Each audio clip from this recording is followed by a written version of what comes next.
Hello, everyone, and welcome to another episode of My Story to the World. I'm wearing the shirt today, and I have with me a very special guest, and you all love him. He's Roger, joining us all the way from Halifax. Should I say Halifax, California? No, No, but Nova Nova Scotia. Scotia. Nova Scotia. Yes. Yes. So, but I'll leave the introductions to him. Over to you, Roger. Introduce yourself to all of us, everyone. Okay. Hi, my name is Roger, and I'm from the Maritimes originally. And I grew up in Montreal and went to university in Ottawa, and then I had a career in international development and lived in um, several countries overseas, most of them Africa, but also two in the Caribbean. And I'm retired now, and I'm back in Nova Scotia. Um, I wanted to talk about something today, which for some people it might be a little bit heavy, but I also think that I might have some. It's something that I've worked with for a long time, and I might have some maybe some life lessons or some things to pass on because I think a lot of people have had the same kind of situation.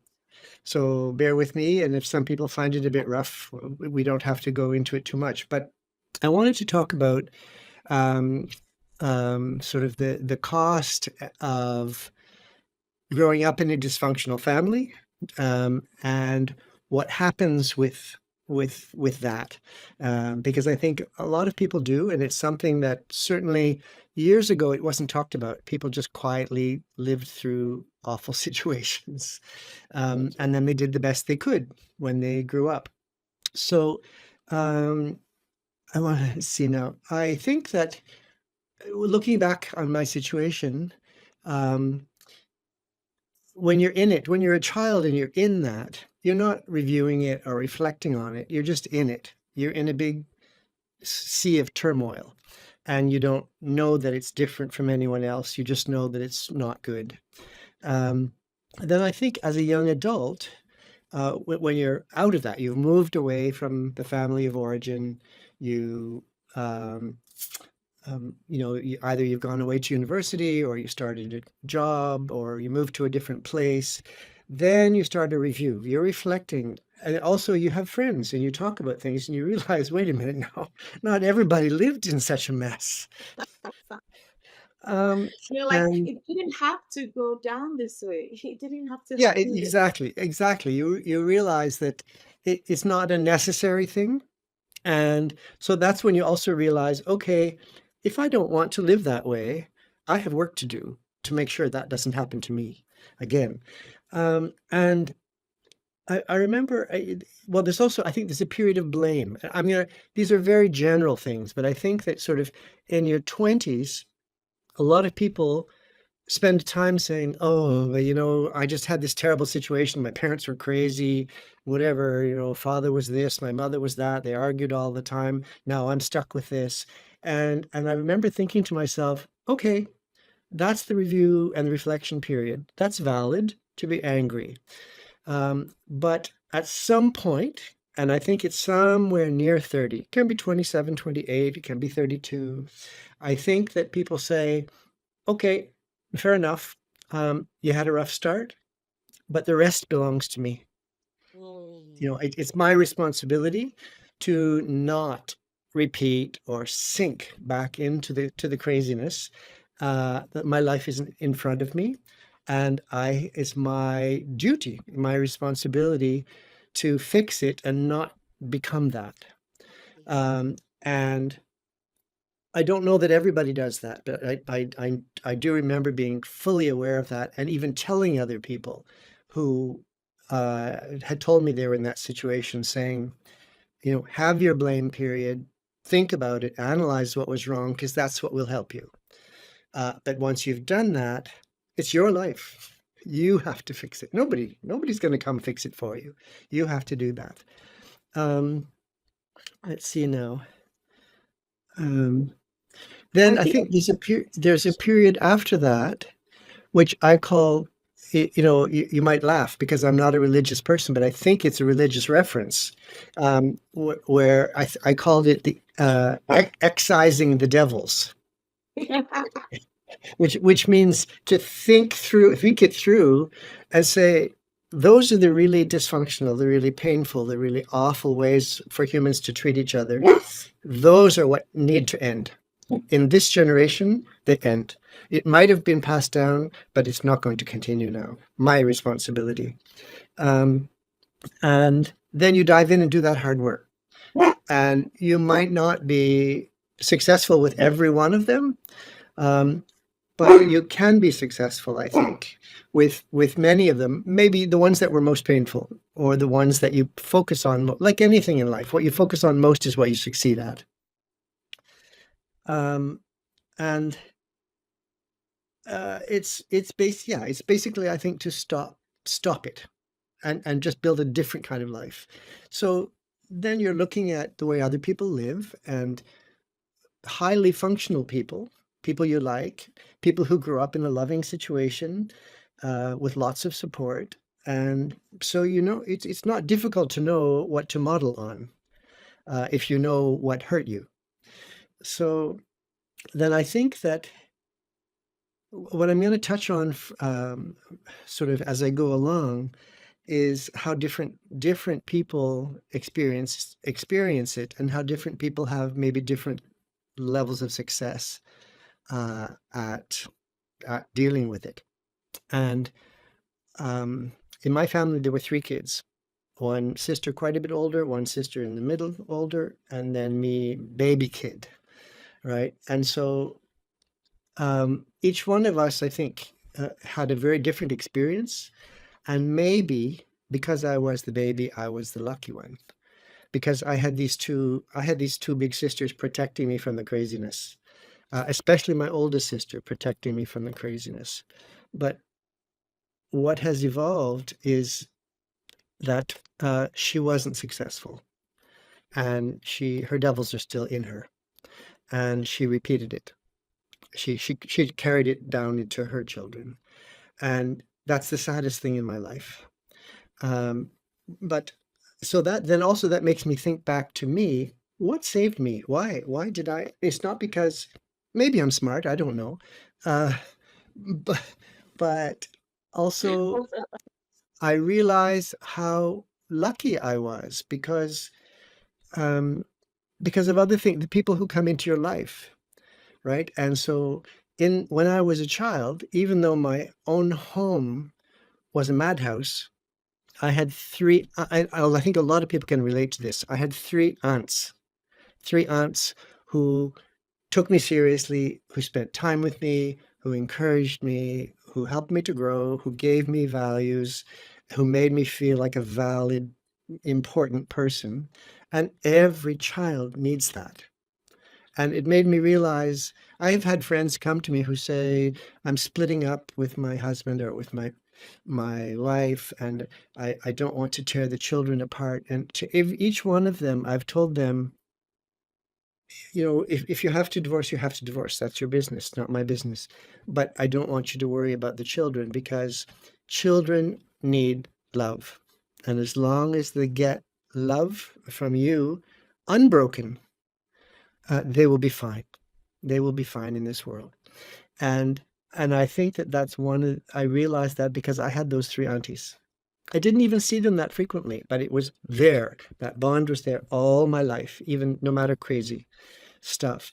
And I, in addition to those three incredible aunts, I was very lucky in my life partner, who is a completely calm person. Nothing causes anger.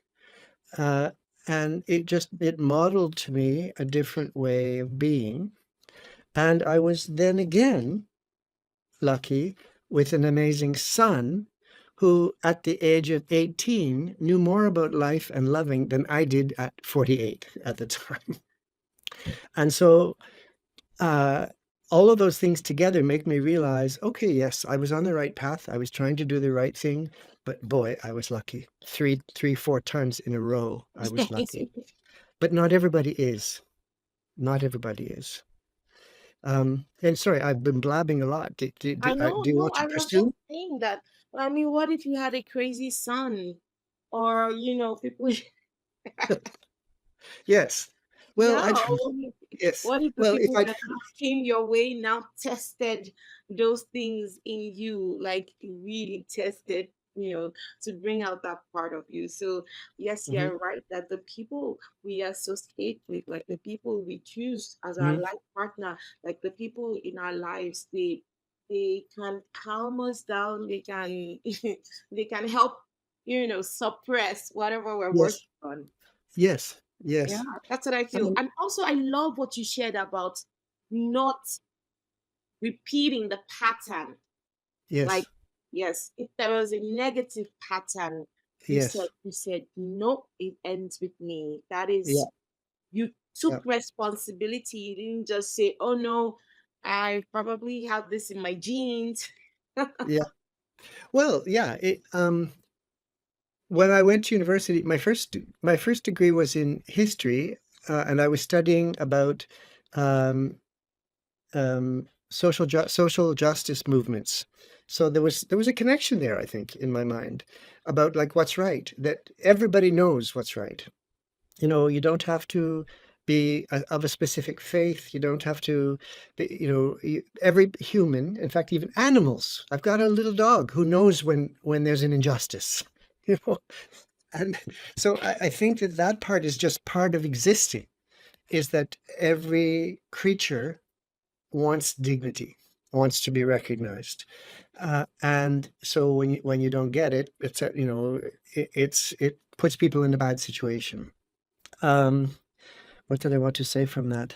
Uh, oh yes. And then my second degree, I knew I wanted to work in sort of program administration, but there was one program, it was called social policy analysis, but it was in the School of Social Work.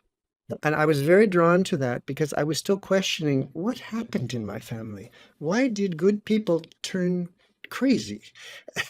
And and one of the things that I remember learning there, because in a school of social work, they talk about things like generational violence or um, dysfunctional families, because social workers have to deal with that all the time.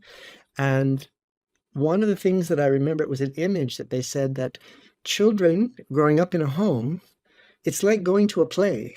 Every day you're going to the theater, you're sitting down and you're looking at people on a stage acting out a scene.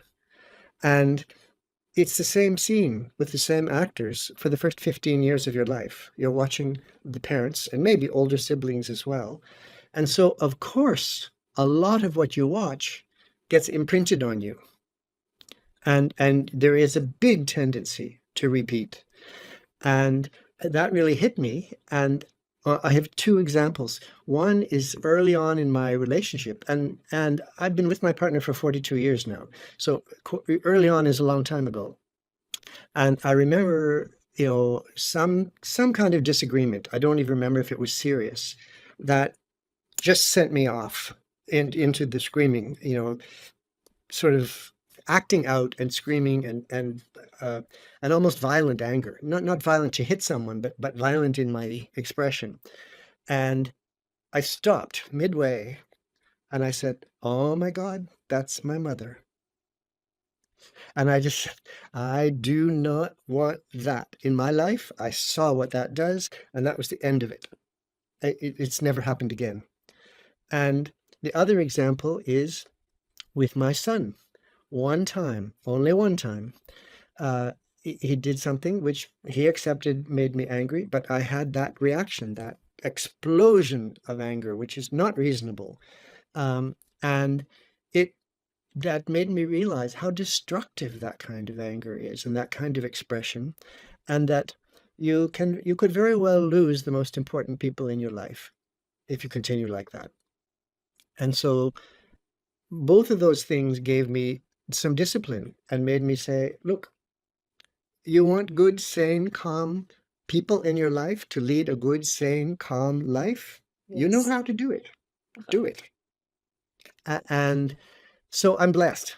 I'm blessed because maybe because I was able to think about it and see, Yes. maybe because I was so blessed with the right people in the right place at the right time.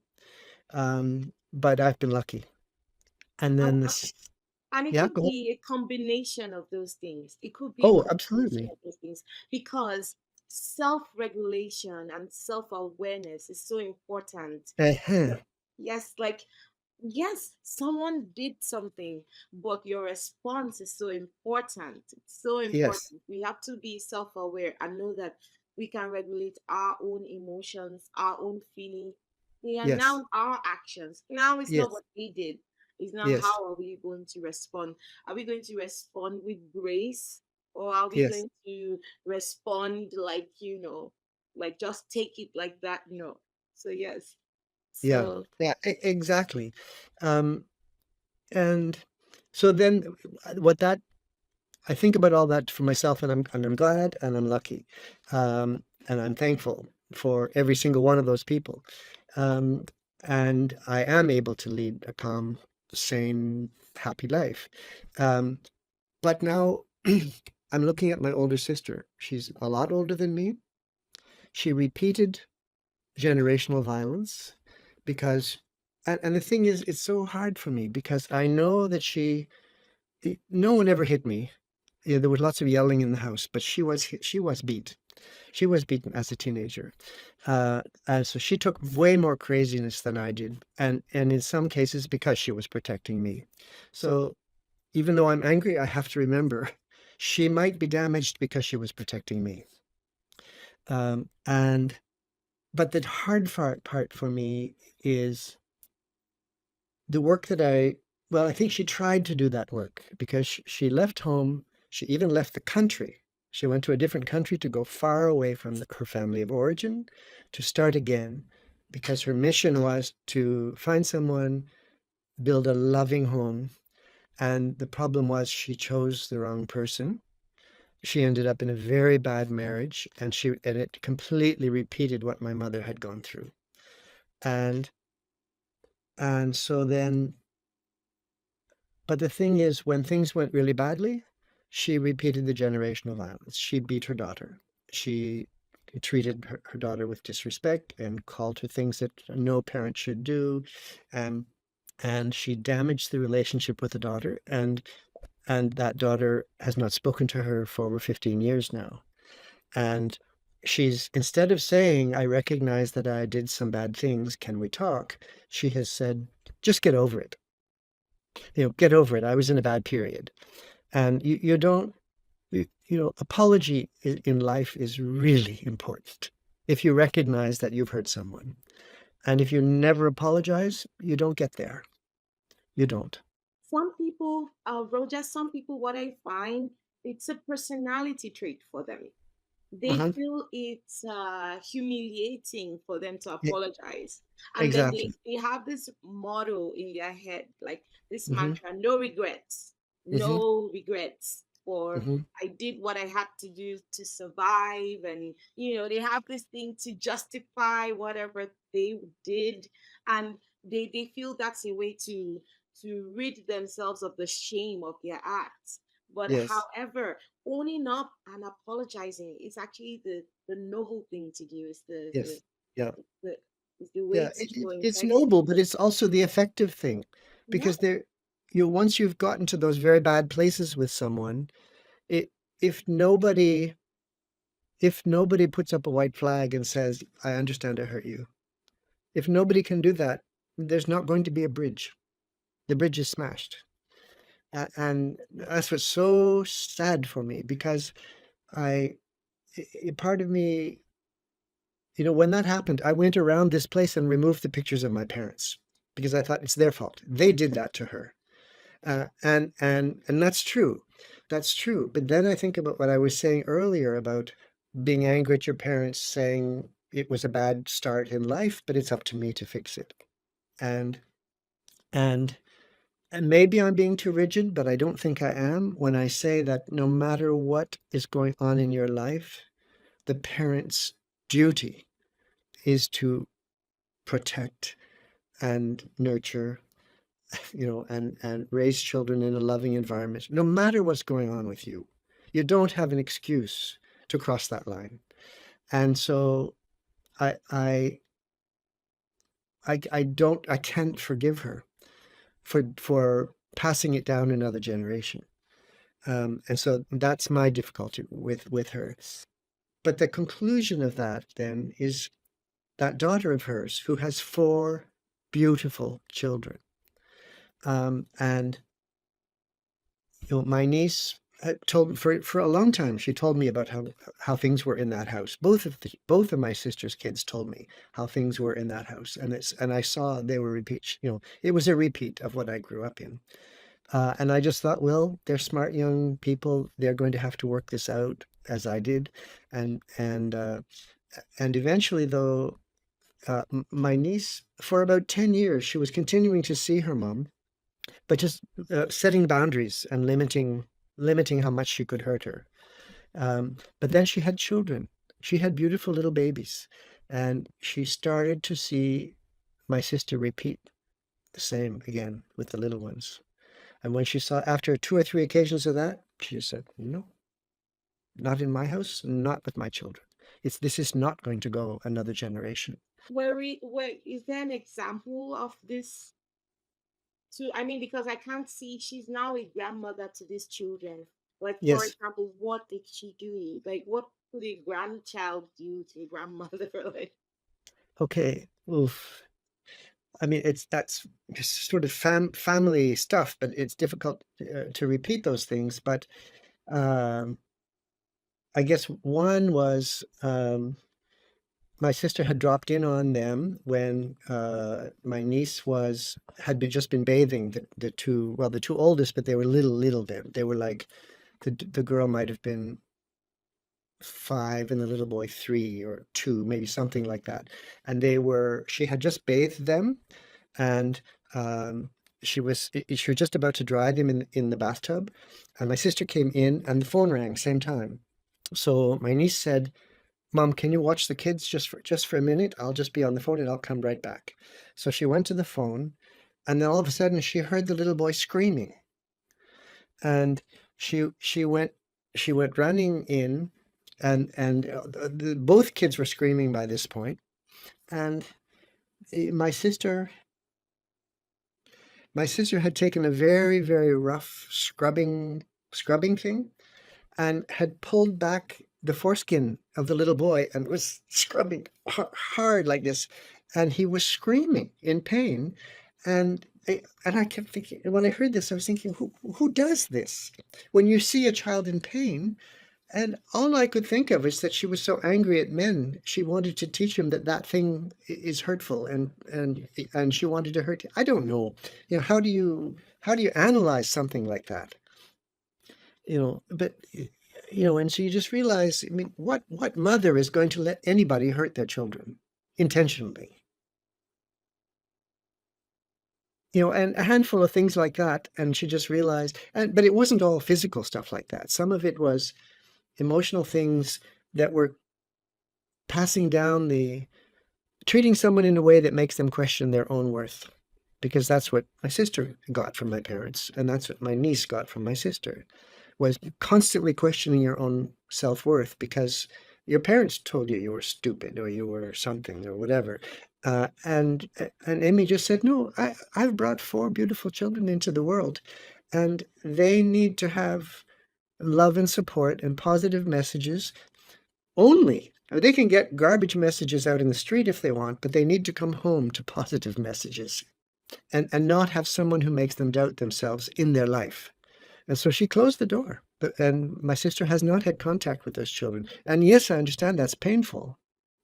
But can you give an example of an emotional one? Because I hear like a physical, maybe she's too hard in handling the children, and maybe she's like, "No, come here or do this." But what yeah, yeah. be an emotional one to you? Um, okay, well, um, I think it was about last year. My sister had not seen the kids for, I think, about maybe 12 or 13 years. And although she visits their house constantly, but and drops things off, but doesn't get in. And so there was one time, now the kids are bigger. I mean, the oldest is now 17. And so my sister went to the door with all her stuff she wanted to drop off. And my niece said to, especially to the older ones, why don't you go ahead, go outside and greet your grandmother. And so, um, after not having seen them for 12 years, she saw the second daughter, who would have been about 11 or 12.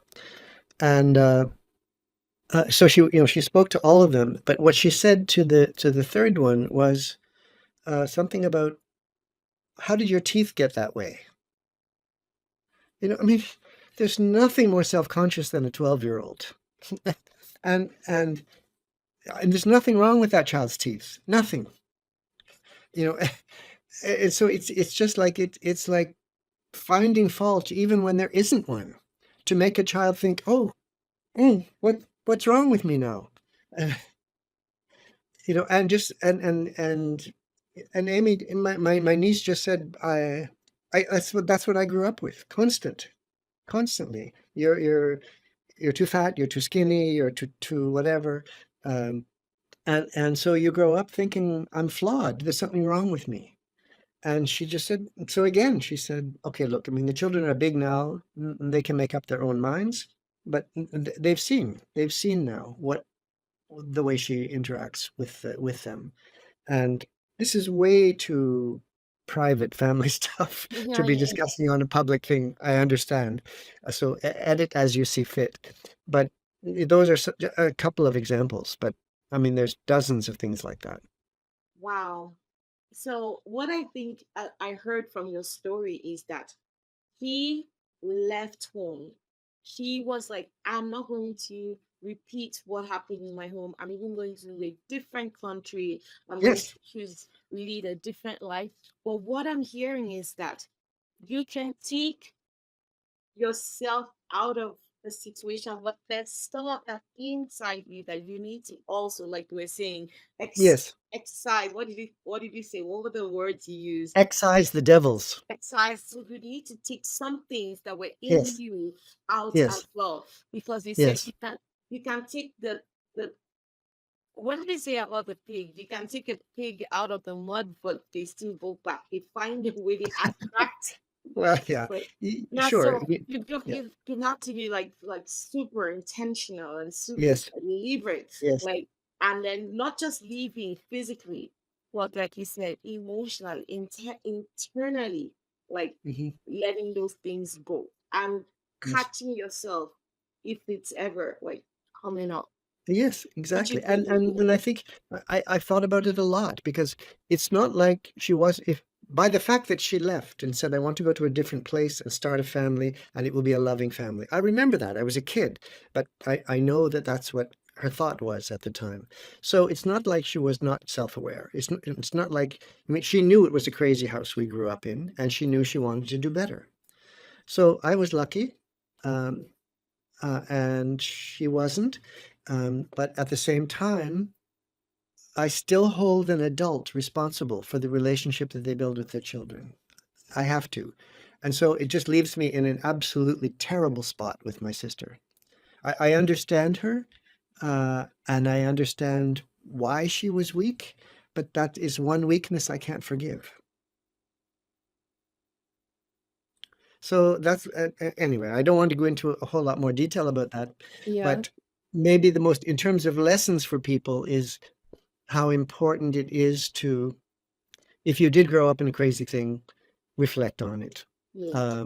And sure, talk to other people if you want to, but the most important thing is to look inside you, and also be aware when you realize, oh boy, I'm repeating what I saw on that stage for 15 years. I don't want that. Yes, it's hard. It's hard because it's like it's the natural thing. It's the go to. It's the programming. It's like Yes, you yes, internalize this thing so much, so it's like the yes, default. So yeah. you need to. It's like swimming upstream. You need to intentionally be Mm, working on it and be like, no, I don't want this for myself. I know yeah. this is not good, and Hmm. I want better, and I'm going to choose better. Hmm. So yeah, and yes, and I'm so thankful because there is this story I heard, Roja, about two men. one was a very, known thief, and one was a very successful businessman. And then, then they catch this criminal and like, why did you choose this criminal life? And he's like, because of my dad, because of my You. dad. This was all I grew up. This is all I know. And then they asked successful businessman, and he's like, Mhm. because of my dad, because he was a criminal, and I wanted Right, to do better. right, right, right. Yeah. No, So it's modeling. That's what it is. yeah, You model the behavior that you see, mhm. And which yeah, is also which is that also is that why it's so important to have those aunties, or whoever they are for you. Sometimes it's not an auntie. In my case, it was, but because they're the ones that I mean, they're not intentionally saying your family is crazy, try this, but they are sane people with a calm life and some path to happiness. And so but so just being near those people who do mhm, value you completely, no questions, no, what's wrong with your teeth? Why are you fat? All those, you but by having those, it's like having anchors. You're on this sea being tossed around, but there's anchors and you can go grab them occasionally and you come out sane because of, so I think for anybody who's growing up in that situation, those anchors, I mean, I know people who've told me if it weren't for my grandmother, I knew someone once who said they grew up in a completely chaotic situation, but there was a grandmother who was, really on, on point. She was a bit strict, but she gave them absolute support and they could go there anytime, even though it was crazy at home. So that child grew up knowing there's a different way of being. I don't have to do that. That's really important. And self-reflection and being willing to put in the work to say, if I don't want those behaviors and those behaviors start to come naturally to me, I have to cut them out. wow, wow. I am still like, I am so lifted by what you said. So sometimes we can choose the background we're from, but we can choose, our actions from here on. Absolutely. Yes. So, Absolutely. well, wow, that's so beautiful. Wow, Roger, thank you so much for sharing. Like, I really enjoyed this session with you, and I hope we can do another one in future. But thank you so much for the time today. I'm so grateful. So, is there Okay. any last thing you'd like to say to the people watching? Just like Um, conclude. I know you've already concluded, but just yeah, any last. no, I mean, I think there was, I'll just one quick little story. Mhm.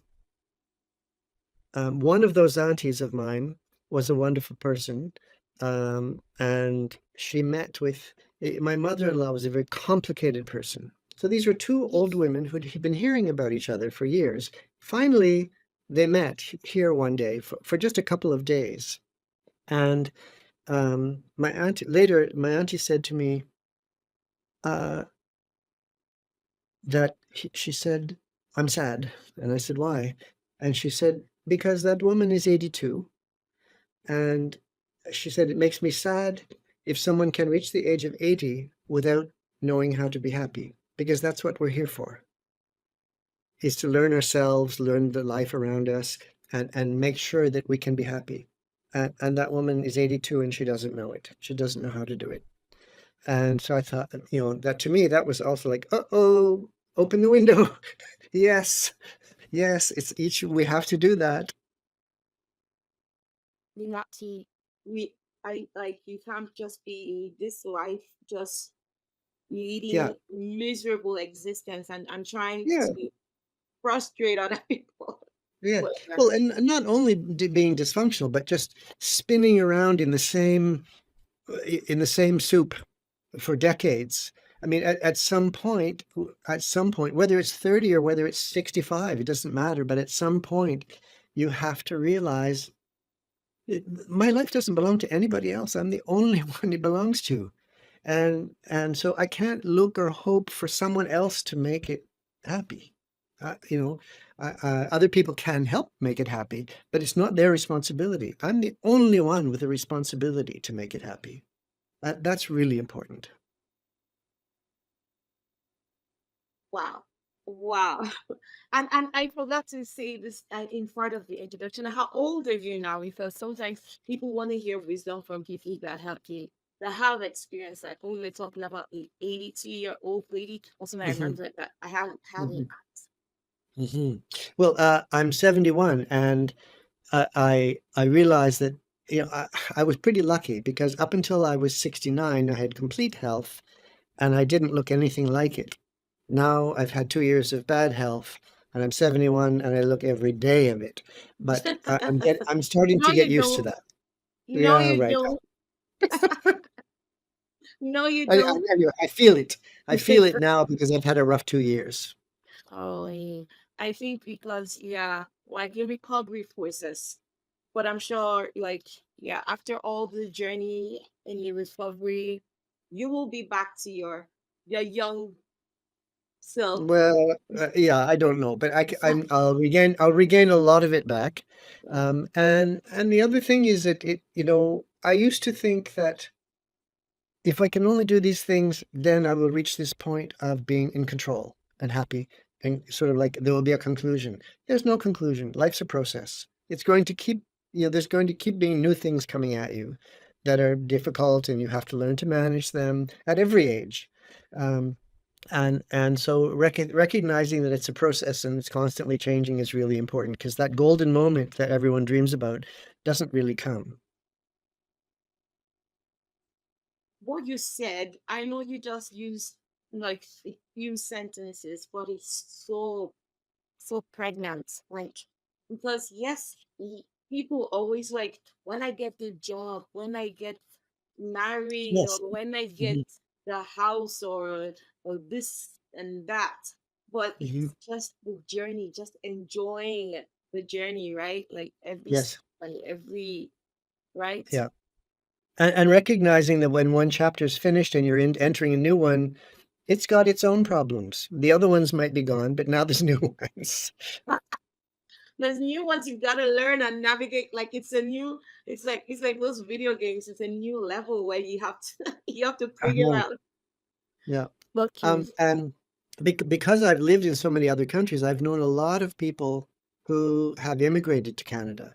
And one of them, he talked to me for a long time while he was preparing to make his move to Canada. And and I realized there's a tendency of people who are in that process, the 3, 4 years it takes to decide to immigrate, to make the application, to wait. Um, and the guy was telling me, like, just from what he was saying, I realized he saw the arrival in Canada as the solution. All my problems end. And at some point I said, oh boy, I said, your problems begin when you get off that plane. Different ones, different ones. But, and you've got it in you, you'll manage. But, your problems begin when you arrive Yes. in a new country and nobody knows where you're from or values your education or any of those things. Yes, it's a that's like another story in itself. It's like a Yeah. new journey. It's like being born, into a fresh family. Like you just Hmm. it's new. You have to reintroduce yourself. You have to re-earn things you thought you've earned the right to, or you've Hmm. proved yourself. You have to prove yourself again, like things like that. So, oh Hmm. wow, it's true. Life is really this ongoing journey to just so you just enjoy the process. Just enjoy Okay. every day. Yeah. Yes. Oh wow.